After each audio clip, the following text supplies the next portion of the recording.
is that curious humans who thrive on innovation. What's the word, YouTube? It's Mac, and we back with another video, man.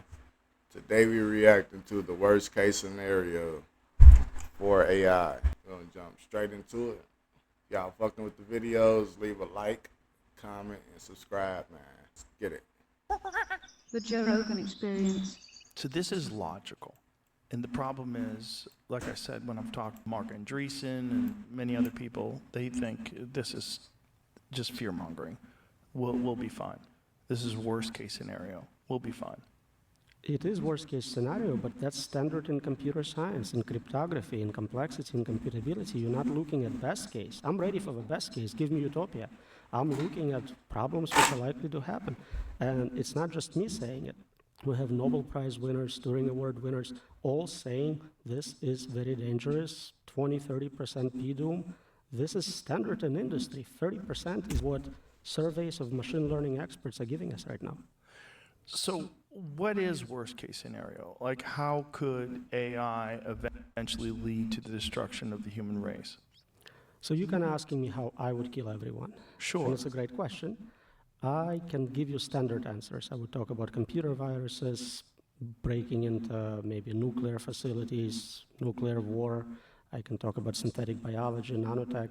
But all of it is not interesting when you realize we're talking about superintelligence, a system which is thousands of times smarter than me. It would come up with something completely novel, more optimal, better way, more efficient way of doing it. And I cannot predict it because I'm not that smart. Jesus. That's crazy already, man. That's so fun. Coolest plugin I ever used. That's exactly what it is. We're basically setting up an adversarial situation with agents which are like squirrels versus humans. No group of squirrels can figure out how to control us. Right. Even if you give them more resources, more acorns, whatever, they're not going to solve that problem. And it's the same for us. And most people think 1 or 2 steps ahead. And it's not enough. It's not enough in chess. It's not enough here. If you think about AGI and then maybe superintelligence, that's not the end of that game. The process continues. You'll get superintelligence creating next level AI. So superintelligence plus plus, 2.0, 3.0, it goes on indefinitely. You have to create a safety mechanism which scales forever, never makes mistakes, and keeps us in decision-making position so we can undo something if we don't like it. And it would take superintelligence to create a safety mechanism to control superintelligence. At that level. And it's a catch-22. If we had friendly AI, we can make another friendly AI. So if like aliens send us one and we trust it, then we can use it to build local version which is somewhat safe. Have you thought about the possibility that this is the role of the human race and that this happens all throughout the cosmos? Is that curious humans who thrive on innovation will ultimately create a better version of life? I thought about it. Many people think that's the answer to Fermi paradox. There is also now a group of people looking at what they call a worthy successor. Basically, they kind of say, yep, we're going to build superintelligence. Yep, we can control it.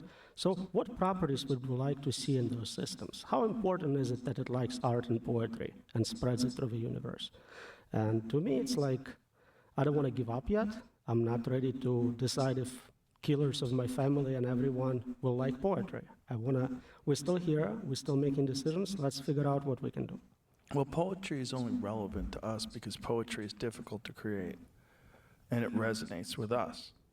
Poetry doesn't mean jack shit to a flower. It's more global to me. I don't care what happens after I'm dead, my family is dead, all the humans are dead. Whatever they like poetry or not is irrelevant to me. Right. But the point is, like, the things that we put meaning in, it's only us. A supermassive black hole doesn't give a shit about a great song. And they talk about some super values, super culture, super things, super intelligence would like, and it's important that they are conscious and experienced all that greatness in the universe. But I would think that they would look at us the same way we look at chimpanzees. We would say, yeah, they're great, but don't give them guns. Yeah, they're great, but don't let them have airplanes. Don't let them make global geopolitical decisions. So there are many reasons why they can decide that we are dangerous. We may create competing AI. We may decide we want to shut them off. So for many reasons, they would try to restrict our abilities, restrict our capabilities for sure. Yeah, and there's no reason why they would not limit our freedoms. If there is something only a human can do, and I don't think there is anything like that, but let's say we are conscious, we have internal experiences, and they can never get it. I don't believe it, but let's say it was true. And for some reason, they wanted to have that capability.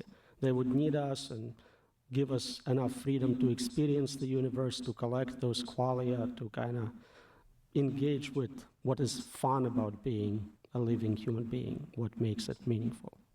Right, but that's such an egotistical perspective, right? That we're so unique that even super intelligence would say, wow, I wish I was human. Humans have this unique quality of confusion and creativity. There is no value in it, mostly because we can't even test for it. I have no idea if you're actually conscious or not. So how valuable can it be if I can't even detect it? Only you know what ice cream tastes like to you. Okay, that's great, sell it now, make a product out of it. Right, and there's obviously variables, because there's things that people like that I think are gross. Absolutely. So really, you can come up with some agent which likes anything or finds anything fun.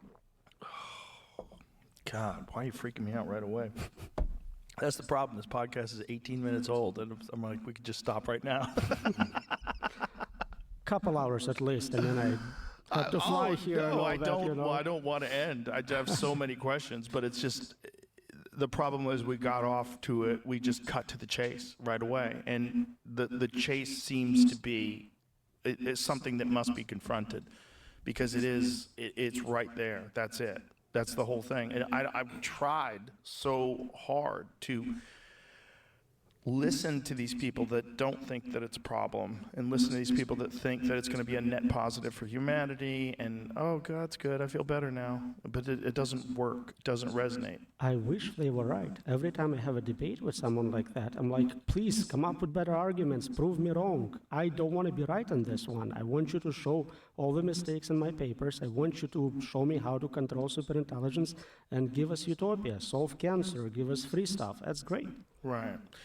When you think about the future of the world, and you think about these incredible technologies scaling upwards and exponentially increasing in their capability, what do you see?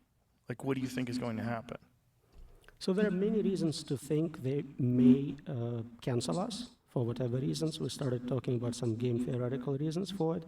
If we are successful at controlling them, I can come up with some ways to provide sort of partial solution to the value alignment problem. It's very hard to value align 8 billion people, all the animals, everyone, because we disagree. We like many different things.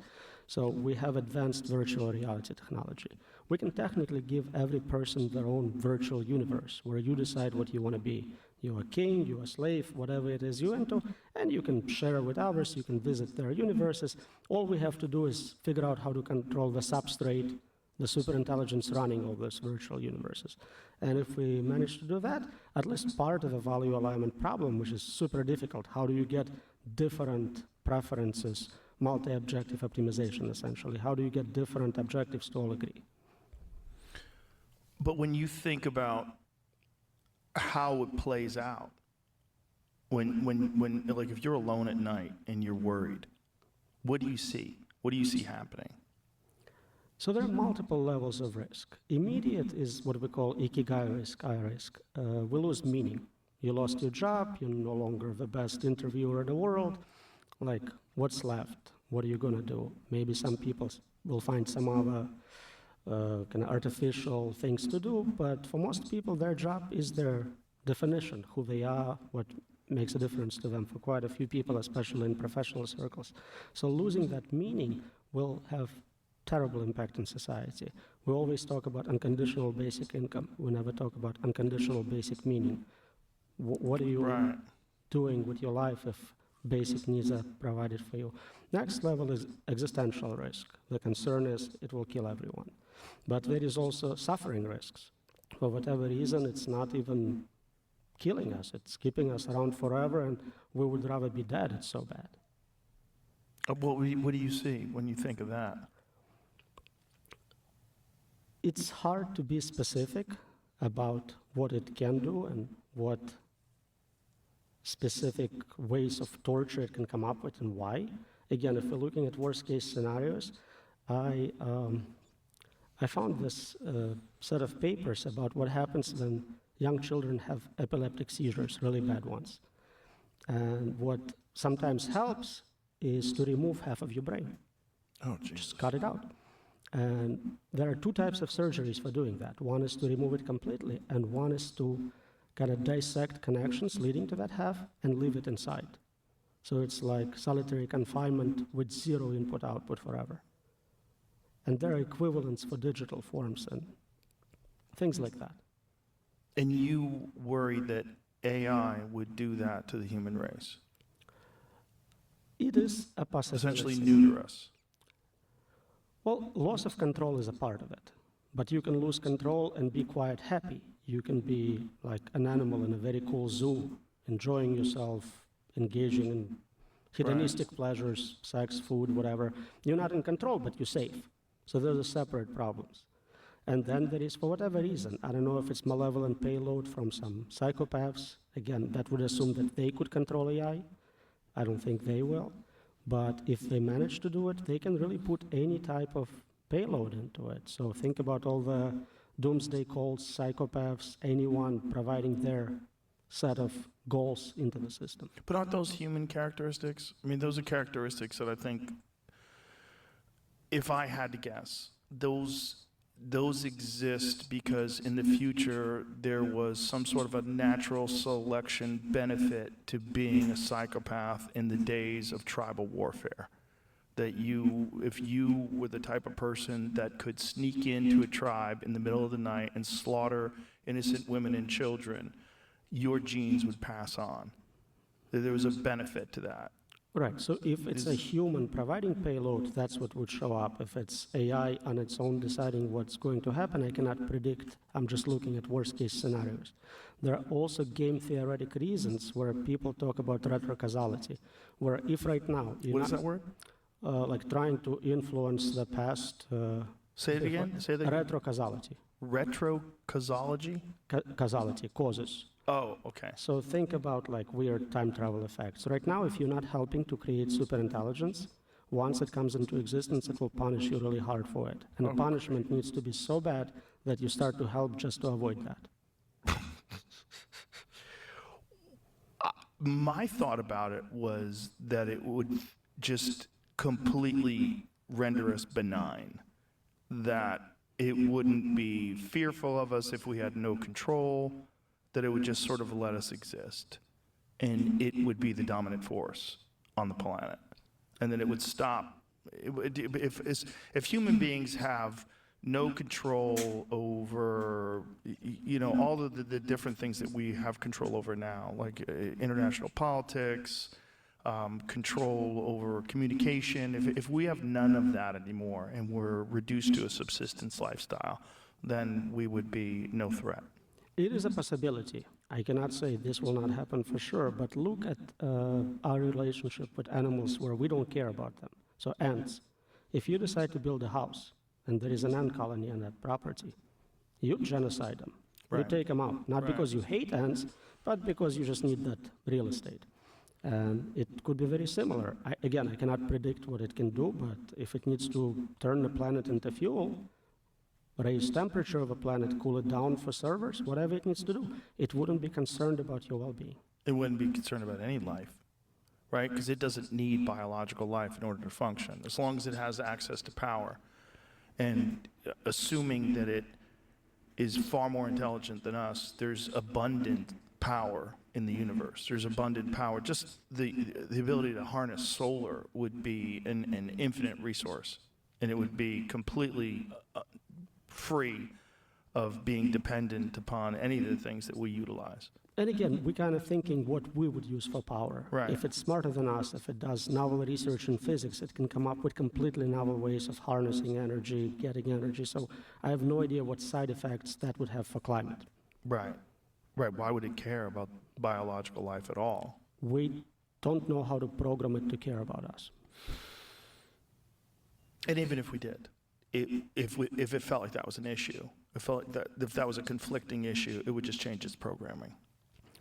So usually when we start training AI, we train it on human data, and it becomes really good very quickly, becomes superhuman, and then the next level is usually zero knowledge, where it goes, all your human data is biased, let me figure it out from scratch. I'll do my own experiments, I'll do some self-play, I'll learn how to do it better without you.